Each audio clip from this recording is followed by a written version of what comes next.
Fala galera, aqui quem fala é o professor Luiz Nascimento e no vídeo de hoje eu vou lhe ensinar as principais características sobre imperialismo no continente africano, também conhecido como neocolonialismo, um período lá no século XIX que possui consequências, tem um reflexo muito grande até os dias de hoje na África do século XXI. Só não se esquece, hein? Deixe o seu like nesse vídeo e se inscreve no canal. Solta a vinheta!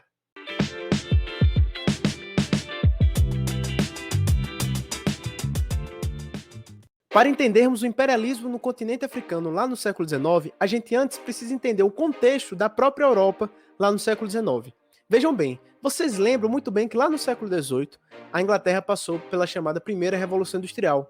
E agora no século XIX estava rolando a Segunda Revolução Industrial. Mas a Segunda Revolução Industrial, diferente da Primeira, não era algo exclusivo agora da Inglaterra. Outros países lá na Europa estavam seguindo esse processo de industrialização intensa. Então nós temos países agora como França, Bélgica, até países fora da própria Europa, como Estados Unidos e Japão. Então a competição lá na Europa, ela começa a ser intensa. A competição por mercado consumidor, a competição por matérias-primas. E essa competição ela vai se intensificando e vai aumentando as tensões entre os países da própria Europa. Então, primeiramente, há uma tentativa de resolver essa questão de forma diplomática, por meio da chamada Conferência de Berlim. A Conferência de Berlim vai ser quando os países europeus, as grandes potências europeias, vão sentar-se na mesa e vão literalmente repartir, partilhar a África entre eles. Então eles vão sentar lá e vão dizer, ó, essa parte aqui é minha, essa parte aqui é sua, essa parte aqui é minha. Eu já explorava essa região litorânea aqui, então agora eu tenho direito sobre essa região. E assim foi. E assim os países puderam explorar os pedaços de terra, os grandes pedaços de terra que eles dividiram do continente africano da forma como eles queriam. E aí já mora um problema, né? Um principal problema que a gente tem, que é justamente dos países europeus não considerarem nem um pouco o povo que lá vivia, porque o continente africano ele não estava inabitado. Ele tinha diversas pessoas, diversos grupos, diversos povos, diversas tribos que lá viviam na sua harmonia, no seu lugar de origem.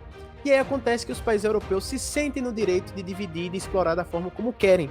E essa sensação e essa legitimação deles se sentirem nesse direito vem justamente por uma questão científica e religiosa que rola lá na Europa também. O racismo científico seria um dos exemplos, o darwinismo social seria um dos exemplos, a eugenia seria um dos exemplos. Então vamos lá, vamos entender o que é cada um desses primeiramente. O darwinismo social vai ser uma ideia de aplicar a seleção natural de Darwin às sociedades humanas. Então, os europeus eles vão dizer assim, nós somos superiores. Eles vão olhar para os povos lá no continente africano, vão olhar para o continente africano como um todo, vão ver uma cultura diferente, um povo diferente, com uma cor diferente, e vão analisar aquele povo como, religiosamente falando, amaldiçoados, mas biologicamente falando, eles vão encarar como os africanos sendo mais próximos do macaco do que os brancos. Logo, os africanos estariam no meio de um processo evolutivo, enquanto os brancos estariam já nesse processo final. Logo, os brancos seriam mais evoluídos do que os negros que se encontravam lá no continente africano.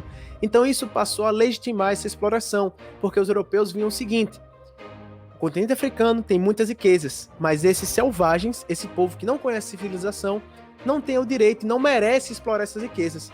Por isso, nós temos que ir lá e, além de civilizá-los, explorar essas riquezas aí, para justamente aquecer o nosso mercado, aquecer a nossa industrialização.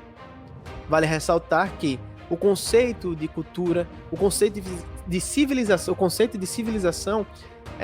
são conceitos bastante subjetivos.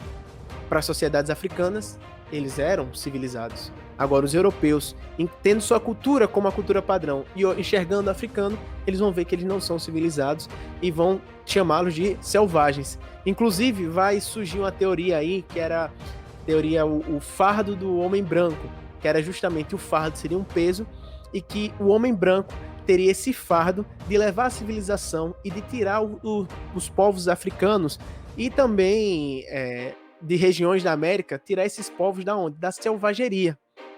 Levar esses povos à civilização.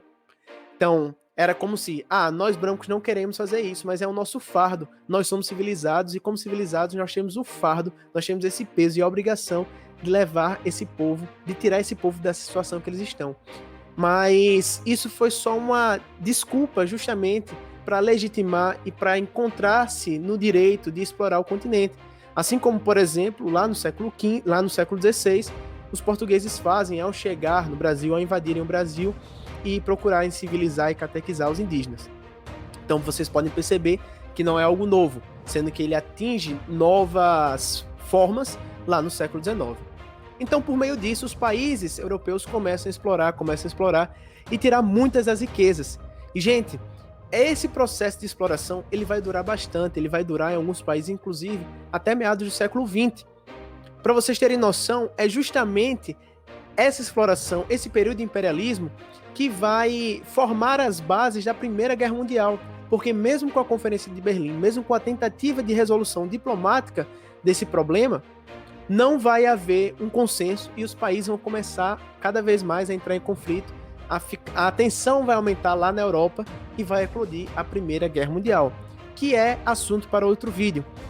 Então, recapitulando o que você precisa saber sobre esse imperialismo, você precisa saber que a Europa recorreu ao imperialismo no continente africano, a exploração do continente africano, por conta da sua intensificação do processo de industrialização, pela busca de mercado consumidor, pela busca de matérias-primas. E eles exploraram sem levar em consideração os povos que lá viviam, e inclusive quando saem de lá, eles também não vão